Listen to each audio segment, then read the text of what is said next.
মুসলমান, আল্লাহর রাসূল ইরশাদ করেন, আমার উম্মত যখন নামাজের মধ্যে সূরা ফাতিহা শেষ করবে, শেষ করার সাথে সাথে এই বান্দার শরীরে যত পশম আছে, যত চুল আছে, ওই পরিমাণ নেকি তার আমলনামার মধ্যে দান করা হয়। জোরে বলেন সুবহানাল্লাহ। মুসলমান, আল্লাহর রাসূল আরো ইরশাদ করেন যে আমার উম্মত যখন কোন একটা সূরা মিলায়, সূরা মিলানোর সাথে সাথে যখন সে রুকুতে যাবে, রুকুতে যাওয়ার আগে তার আমলনামার মধ্যে একটি কবুল মকবুল হজের সওয়াব আর একটি উমরা হজের সওয়াব দান করা হয়। জোরে বলুন সুবহানাল্লাহ। সব সওয়াব নামাজের মধ্যে, হজের সওয়াব, উমরার সওয়াব, দান সৎকার সওয়াব নামাজের মধ্যে।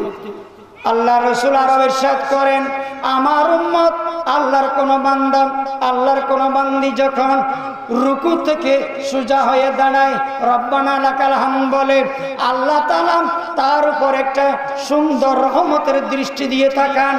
সে যখন সিজদা করে, সিজদাতে সুবহানা রাব্বিয়াল আলা, সুবহানা রাব্বিয়াল আলা, সুবহানা রাব্বিয়াল আলা, রুকুর সিজদার তাসবিহ শেষ করে, আসমানে যত কিতাব আছে, তাওরাত শরীফ, ইনজিল শরীফ, জবুর শরীফ, কোরআন শরীফ, সমস্ত কিতাব খতম দিলে যেই সওয়াব, ওই পরিমাণ সওয়াব তার আমলনামার মধ্যে যোগ হয়ে যায়। সুবহানাল্লাহ বলেন।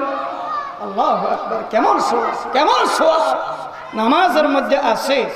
আমার উম্মত যখন আত্তাহিয়াতু, দুরূদ শরীফ, দোয়ায়ে মাসুর পড়ে, ডানে বামে সালাম ফিরায়, সালাম ফিরানোর সাথে সাথে আল্লাহ তাআলা তার জন্য, নামাজের জন্য 8টা দরজা খুলে দেন। কিয়ামতের ময়দানে ওই নামাজি যেই দরজা দিয়ে, জান্নাতের যে গেট দিয়ে ইচ্ছা হয় সে প্রবেশ করতে পারবে। সুবহানাল্লাহ। নামাজ পড়বেন তো ইনশাআল্লাহ। তিরমিজি শরীফের হাদিস, আল্লাহর রাসূল সাল্লাল্লাহু আলাইহি ওয়াসাল্লাম ইরশাদ করেন, ও আমার সাহাবী, তোমরা বলো, কারো ঘরের পাশে যদি সুন্দর ঝর্ণা থাকে, ঝর্ণা, সুন্দর পানি, পরিষ্কার ঝর্ণা, ওই ঝর্ণার মধ্যে যদি কোনো মানুষ দিনে 5 বার গোসল করে, তার শরীরে কোনো ময়লা আবর্জনা থাকবে কিনা? তখন সাহাবায়ে কেরাম আরজ করলেন, ইয়া রাসূলুল্লাহ, ইয়া হাবিবাল্লাহ, তার শরীরে কোনো ময়লা আবর্জনা থাকতে পারে না।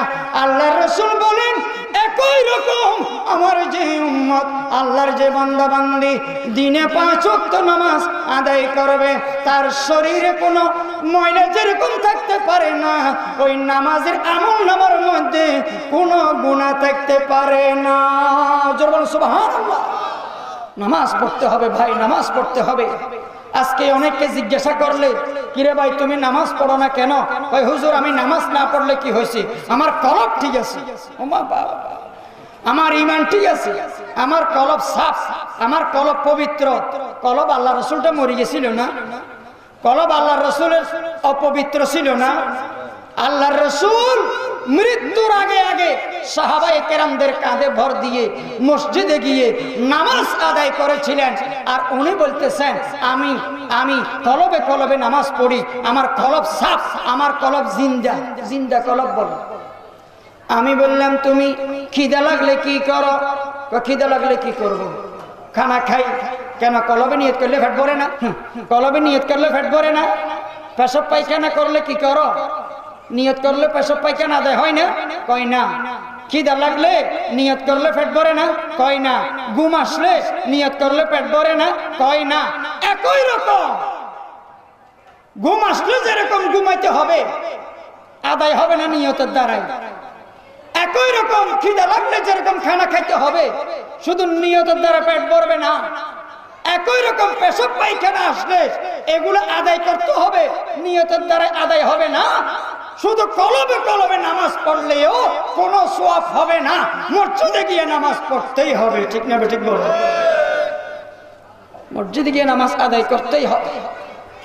ও মুসলমান, আল্লাহর রাসূল সাল্লাল্লাহু আলাইহি ওয়াসাল্লাম ইরশাদ করেন, শীতকালে গাছের পাতা ঝরতেছে, আল্লাহর রাসূল গাছের দুইটা ডাল ধরি নাড়া দিচ্ছে, মরা কিছু পাতা ঝরে গেছে। আল্লাহর রাসূল সাহাবায়ে কেরামদেরকে আরজ করলেন, জিজ্ঞাসা করলেন, ও আমার সাহাবী, তোমরা কি দেখতেছো গাছের পাতা কিভাবে শীতকালে ঝরে?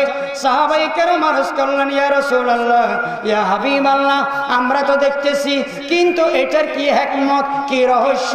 গাছের পাতা শীতকালে ঝরতেছে, আপনি ডাল ধরে নাড়া দিচ্ছেন কেন?